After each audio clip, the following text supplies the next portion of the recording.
how to log in and use Schoology.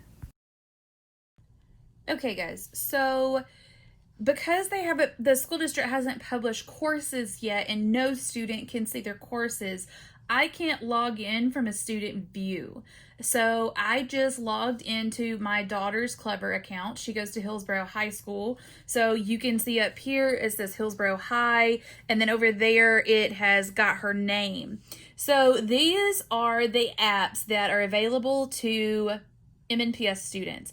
Now, just because you can see it doesn't mean that your school has access to it. But to get to a Teams meeting, to get to your OneDrive, which is kind of like a Google Drive, we just use the Microsoft version in Metro. This is your email, your Outlook email, Word, Excel, PowerPoint, all those things. You can access those here. And then there's coding and STEAM things. For her library, she has Hillsborough High School, but yours will be JT Moore. And I think I showed you that in another video, but I'm going to do a specific video just for library. But here are the things that she would have access to, and yours will be tailored to JT Moore. So we want to focus on Schoology. So I'm just going to use hers to show you what it looks like. So when it comes into Schoology, anything that the district or technology or anything like that has posted for you guys to see, you're going to see it on this home page right over here. All of those things like that, you can see there. Her name is up here, so we're on hers. So we're going to go up here to courses. Courses are where you're going to find all your classes. Now, she also does not have access to her courses yet, but when she does have access to them, they will be right here.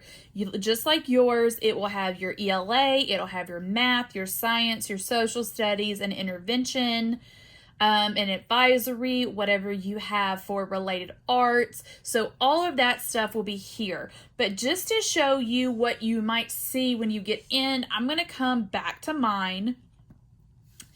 And I'm going to go to courses. All right, so because you're in my teacher view, it does have all my courses, like it'll have all your courses. But for me, I only teach language arts, so that's the only thing you're going to see. But for you, you'll have one for each class. So I'm just going to click my first period here and let that come up. And it's going to have on the first thing you see is what your teacher has for you. Now, your teacher might only have one day for things. They might just go in every day and put something in there. For me, I've already loaded in the first 2 weeks worth of stuff, but I've hidden it so my students can't see it until the date that they're supposed to do the work. So first week here, it says week 1, August 4th through 7th. So I'm going to click that. And then here's the 3 days of the week that you're going to have work. So first day, Tuesday, let's click that. And here is everything I want my students to do on Tuesday.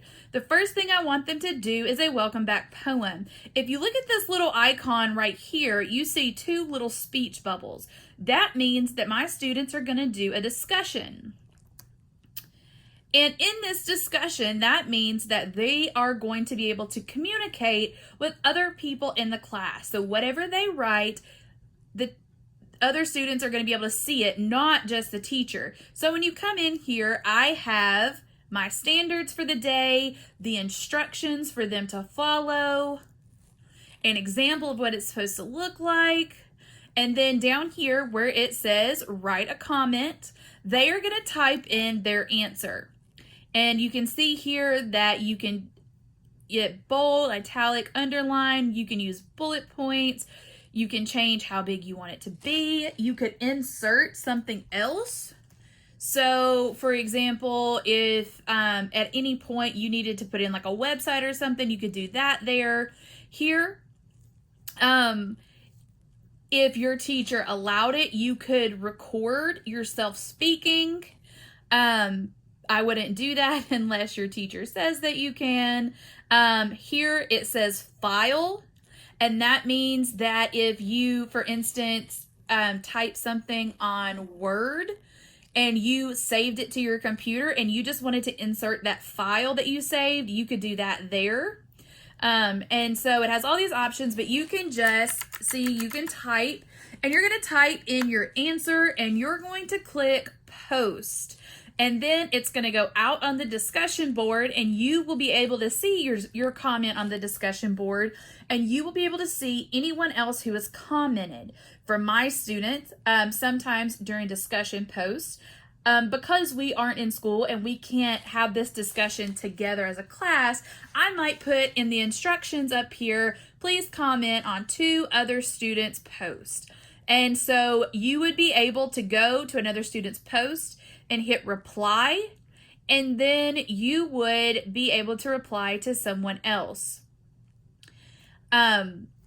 So discussion post, everyone can see what you've written, people can respond to you, and you can respond to other people. So once my students do that, they're going to come back out here to the Tuesday folder, and they're going to move on to activity number 2. Now this one right here looks like a piece of paper with a pencil on it. That means that this is going to be an activity or a assignment that gets sent straight to me, to the teacher, and I'm going to be able to read that and respond to it. So same thing, when you click it, you're going to have directions in here, something that your teacher has put in there that they want you to do, etc. For my students, if they hover over this right here, it's a link. And when they click that link, it will send them to what I want them to read. And I want them to read this poem.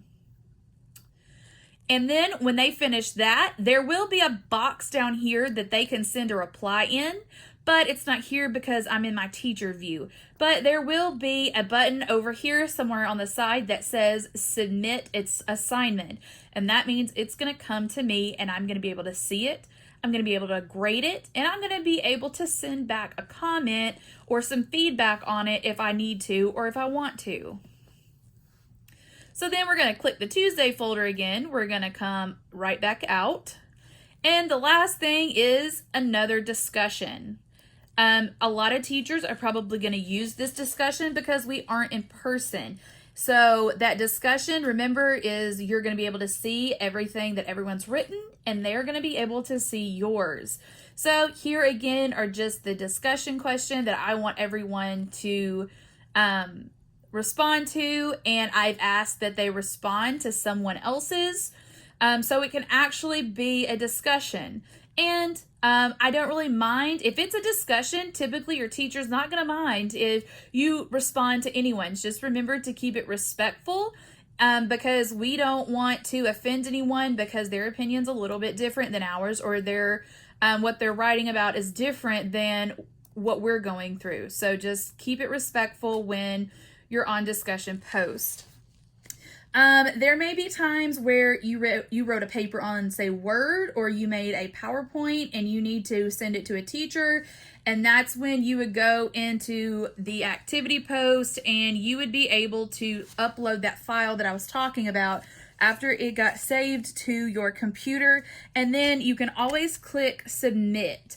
I think submit is the word that Schoology uses to let you know that you need to send it to your teacher. Okay, so any other questions that you might have about Schoology, feel free to email your teacher. Your teachers are familiar with Schoology, they know how to use it, and every teacher is going to put things in there a little bit differently, so it's kind of hard for me to tell you exactly what to look for, but that is the basics of what you're going to see here. You're going to see folders for the days and the assignments, and just make sure that you pay attention to those little icons so you know that if you're going to have a discussion or if you're going to send something to a teacher, but either way your teacher's going to get a notification saying that you have submitted it, and they're going to be able to comment on your work, give you feedback, etc. And that is where you're going to find your grades as well. Teachers are going to input those from Schoology into Infinite Campus, but when a teacher grades an assignment in Schoology, Schoology is going to send you a notification letting you know that your teacher graded it, or that you have a message from your teacher here, and you're going to be able to see your grade and your message. So any other questions you have, shoot an email to your homeroom teacher or the teacher of the class that you're in, and just let them know that you're having a little bit of trouble finding what they want you to do, and they are going to be able to help you.